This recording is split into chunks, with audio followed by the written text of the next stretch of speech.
I've been thinking about how we place ourselves in cycles of abuse, right? I've been thinking about how we actually deter ourselves from feeling the very uncomfortable feelings that we have in our lives, that we experience, and we're in this massive avoidance. And we think that, the drugs, the food, the excessive food, the alcohol, the excessive exercise, I've got to build the business, I've got to be the best I can be, like all of that, like the adrenaline, the I need to be better than everyone else, the perfectionist, the person that's just scaling the corporate ladder. Like we think that's the distraction from the emotions. And I think there's a step that we miss. And in missing that step, we almost disconnect from part of our humanity. So bear with me here. We have a terrible experience. We label it as terrible, right? We judge it as terrible. Whether it's a breakup, someone passing away, whether we're bullied, whether we have low grades at school and we're teased for not being smart enough or good enough or athletic enough or we're overweight, or whatever the thing may be, right? Or we have a very singular experience that is just so painful and so immensely distressing that we don't know what to do with it. And how we would normally react to that is through the patterns that we've cultivated and developed, the coping strategies that we've developed as young children. Because these are like forever or everlasting unless or until we actually do something about them.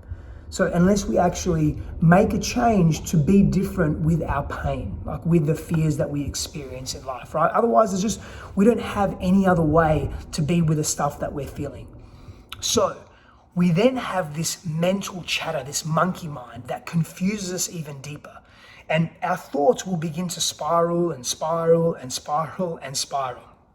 And did we make the right decision? Like, let's just say you broke up with someone and you are trauma bonded with this person, right? So let's just assume you're trauma bonded with this person. And that means that you've experienced a lot of pain and suffering with them. Maybe they've cheated on you. Maybe they've been physically or even emotionally abusive, but there's still a part of you that needs to be there because you seek validation through that dynamic, whatever the situation may be. And you've been together a number of years and now you're about to break up. Now you're going to make that decision to break up, but you're super, super scared. Now you start asking yourself and doubting yourself, am I making the right decision? Should I be doing this? Should I be breaking up with this person? But now this person, they're changing a little bit. We start to justify, right? And maybe they actually are changing, but your nervous system doesn't feel necessarily completely safe. So you have this anxiety or this tension in your body when you think about being with them, but they're changing. Yet you cannot forget. The nervous system cannot forget what's actually happened. So here's the thing. Now your mind starts playing these games with you. You start overthinking. You start future projecting. What if I can never trust anyone again? Better the devil I know. What if this person is really meant for me and I'm meant for them and we're meant to have this amazing life because they're actually changing now? Can I change? Can my body actually adapt and not feel this anxiety and nervousness being around them anymore? Or we start to have these thoughts and we start to question ourselves and we future worry and we future project.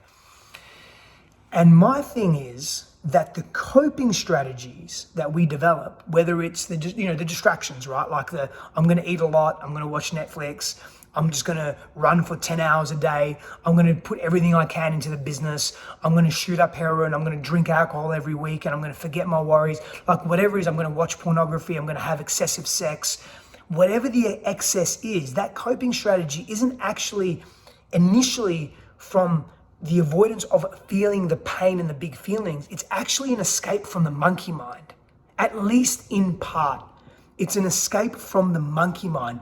The treacherous thoughts we have, the loops that we get caught in, the excessive worry and future projection that we cause ourselves to have. That, I think, is where those negative or those unhealthy coping strategies really are trying to alleviate that pain. And here's the remedy and the paradox of this. If we allow ourselves to feel in a really safe way, we allow our bodies to physically move the trapped energy, the big emotions, the stagnant thoughts or the looping thoughts. If we give ourselves permission to do that and we're able to do that, we relieve ourselves of the monkey mind and the monkey chatter, of that excessive mental chatter, and we relieve ourselves of the need to distract. because we realize that feeling these big feelings, which we haven't been accustomed to feeling before. And why haven't we been accustomed to feeling them before? Because we've never been taught how, or we've been repressed, our voice has been repressed, or we've been reprimanded, we've been violated for speaking our truth, or for expressing ourselves, or for being ourselves in the world.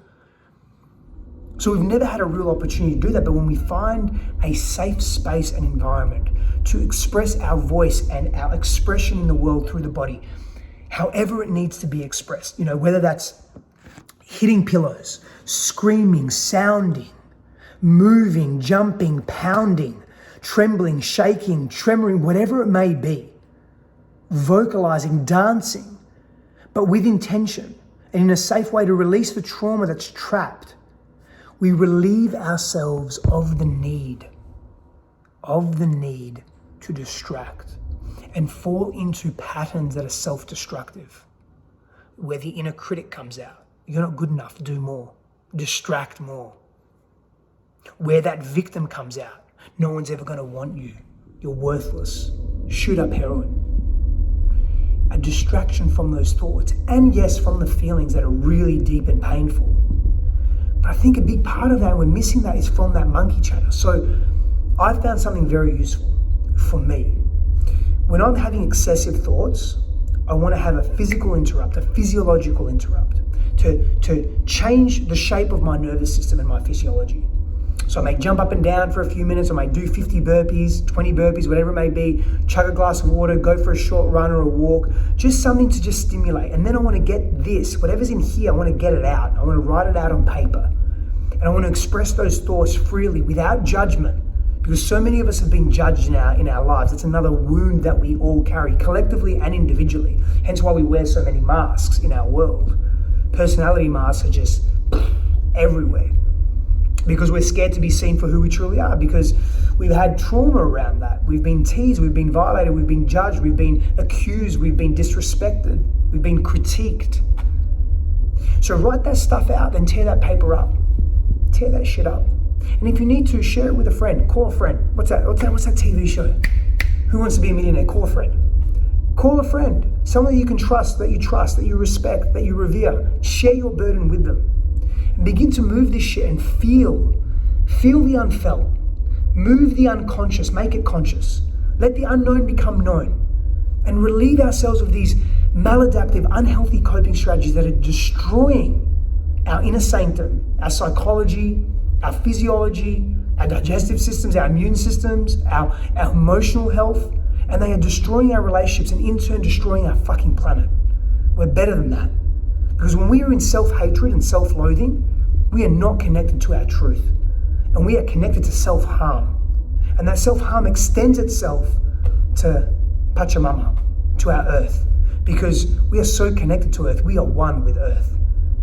But we're harming us, we're harming ourselves in the ways that we're doing it.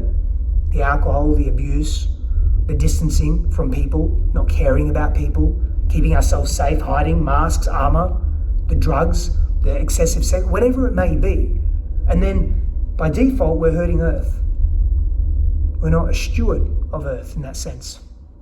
We're disregarding everything in our environment, including ourselves, including Earth. We're better than that, we're more than that. Move the body. Get in the body. Feel that unfelt feeling. And know that you're safe in doing so. And if you don't feel safe, create the safety. We have to empower ourselves. We have to take sovereign self-responsibility, ownership of where we are in the world and where we want to go. Power and blessings to you.